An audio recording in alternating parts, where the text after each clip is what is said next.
எப்பா எப்பா எப்பா முடியலடாப்பா. எந்த பக்கம் பார்த்தாலும் சரி, இந்த பக்கம் பார்த்தாலும் சரி, சிஎஸ்கே கப் அடிக்காது இந்த வருஷம், சிஎஸ்கே கப் அடிக்காது. ஈவன் எல்லா வருஷமுமே கமெண்டேட்டர்ஸ் பார்த்தீங்கன்னா டாப் 4 ப்ரெடிக்ட் பண்ணுவாங்க. அதில் பார்த்தீங்கன்னா ஒரே ஒரு கமெண்டேட்டர் மட்டும்தான் சிஎஸ்கே உள்ளே போகுனே ப்ரெடிக்ட் பண்ணியிருக்காரு. மிச்சம் எல்லாருமே சிஎஸ்கே இந்த வருஷம் குவாலிஃபை கூட ஆகாதுன்னு சொல்லியிருக்காங்க. சரி, சிஎஸ்கே எதனால் உள்ளே போகாதுன்னு கேட்டால் அந்த டீமில் ஆடிட்டரே இல்லையா, எல்லாருமே ஓடியே அண்ட் டெஸ்ட் பிளேயரா. இவங்களுக்கு 20 ஓவர் கொடுத்தாலே பத்தாதான், இன்னும் ஒரு 30 ஓவர் சேர்த்து கொடுத்தாதான் இவங்களால ஃபுல்லாகவே விளையாட முடியும். எல்லாருமே சிஎஸ்கேக்கு அகெயின்ஸ்டாக தான் ப்ரெடிக்ட் பண்ணியிருக்காங்க.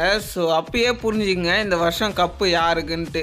ஏன்னா 2018 என்ன நடந்துச்சுன்ட்டு உங்களுக்கே தெரியும். எல்லாருமே அந்த ஒரு ஸ்குவாடை கலாய்ச்சாங்க. ஏன்டா இவங்க ஐபிஎல் விளையாடுறதுக்கு ஸ்குவாட் எடுக்கிறாங்களா இல்லை முதியோர் இல்லத்துக்கு ஸ்குவாட் எடுக்கிறாங்களான்ட்டு. ஆனால் கடைசியில் என்ன நடந்துச்சுன்ட்டு உங்களுக்கே தெரியும்.